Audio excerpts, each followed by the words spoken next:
Hello everyone, this is Xiaoran Sally. Today is September 10th, known as Teachers' Day in China, and also it's my birthday. Happy birthday to me! In the past 20 years, got a lot of questions such as, which uni are you going? What's going to be your major? What job are you going to do? And those questions really bothered me a lot. Today, I came up with 10 questions that I really want to ask myself in the next decade. Now let's get started.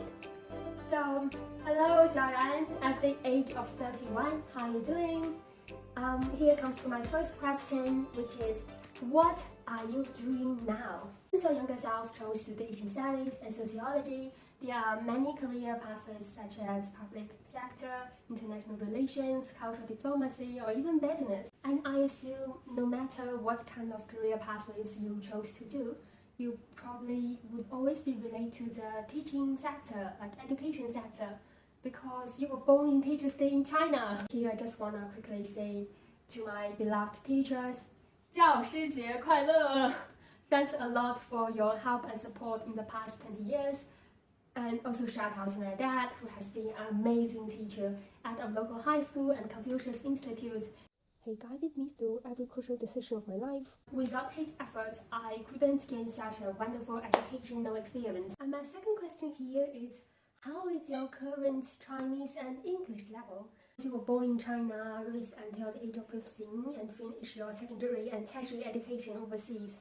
Yeah, I'm just curious, the ways of your speaking, because I'm filming this in English, but I think it would be really funny to have a contrast of how my accent would change for the next decade. I might speak more like an Australian, or who knows. My past 5 years of learning English, I've been to different places, and I never got to pick up any of the local accent or local ways of speaking. I hope that my pronunciation would sound more native. In terms of the Chinese language, while Chinese used to be your best subject back in junior high school in China, one thing you are still doing good is you keep writing articles in Chinese. So you've been running your WeChat official account 应日霓裳 for about 2 years now, and I'm just curious, I'm still writing about this cross-cultural experiences relates to Australia and China at the moment. The third question is, what are your favorite books now? Are you still a super fan of The Dream in the Red Chamber, also known as The Story of the Stone, or Gone with the Wind? I think those two books really impacted me a lot for the past 10 years. And long story short, those two books provide a really good female perspective, and it helped me to get to know how to appreciate the beauty, internal and external beauty of all of the young ladies that I encounter at the early stage of my life. Thus, I became more tolerant and how to get along with others. Number 4. Do you still wear hanfu, the traditional Chinese garment, regularly for all your important events? Right now I'm having it to film my birthday video, and I did it for the school ball, Lever's dinner for graduation ceremony, ACL's online gala dinner, and also more than 30 performances in New Zealand and Australia, and even online. So I think this important cultural symbol has played a key role in my life, identity, to help me maintain my connections with the traditional culture while studying and living overseas. So question number 5. Who are your best friends now? Could you provide any background information?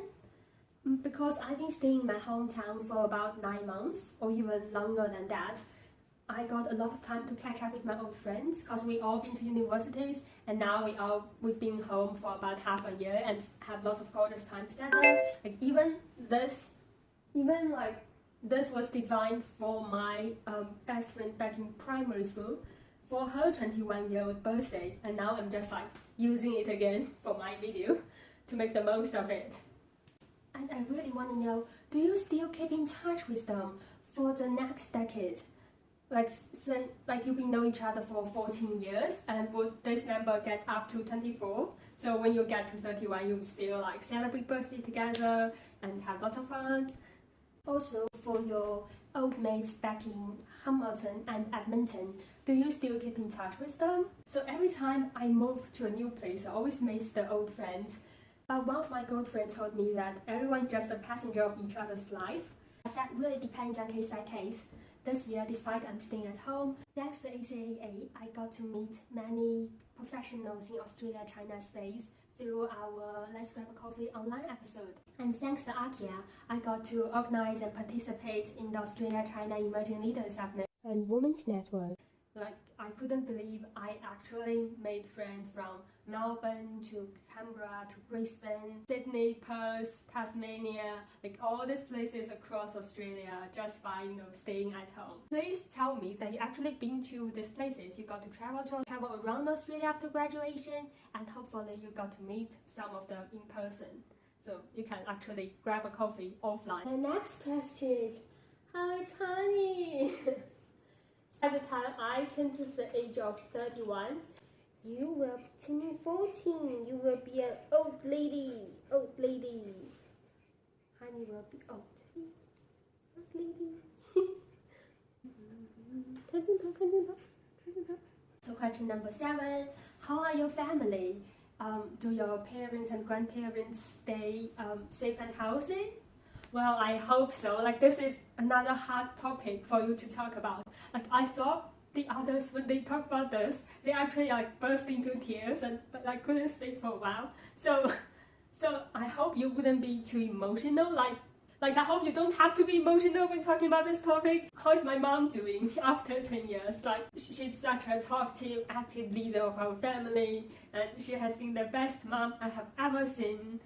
Mom is like the superwoman. She got to handle anything, like anything in the world. And now I just don't believe that I would be as good as my mom did for her, having such a wonderful motherhood. 谢谢妈妈. I love you, Mom. Question number 8. Wow. It's have you found the one? Something about your romantic relationship status. If you do so, please bring him in front of the camera and just show me. Be honest.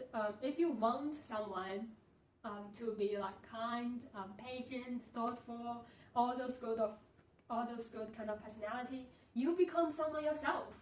I hope in the next 10 years you would become the one that I want you to be, and then hopefully you could find the one that you wanted at your stage. I don't think I'm legitimized to talk to you like that, like you should do this, you should do that. You are me as well, right? Yeah. I'm urging myself to start preparing to become a better me, to become you for the next 10 years. Question number 9. What is your biggest trouble or confusion at your stage? Because I think you would have more pressure that society holds for you, because 30-something is really the cornerstone of the community or the family. So I think you would have slightly, your life might be even harder than what I am experiencing now. So far I only have to worry about my study, my volunteer positions, and my part-time job, and wow, and lots of small emotional things. What is bothering you at the moment, even though I couldn't do a time travel just to visit you by saying, hey, it's okay, just calm down and look at your younger self. She's so innocent and so naive. Number 10.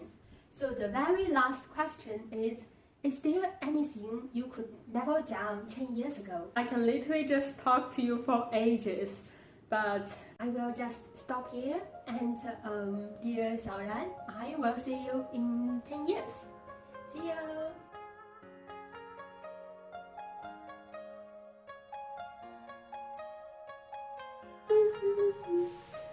I just couldn't live without this sweetie. Listen, listen.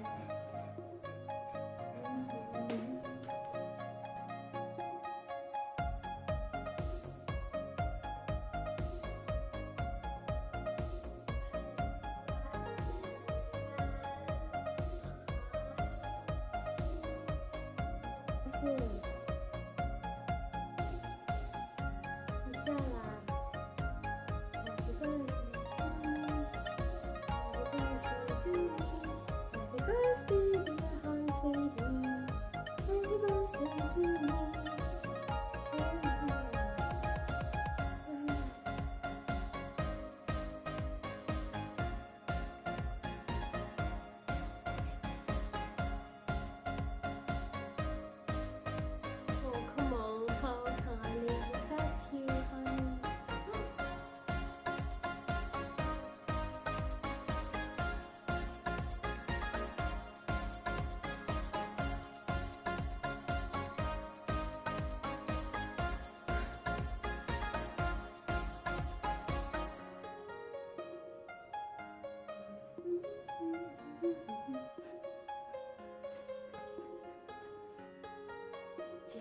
视频干嘛？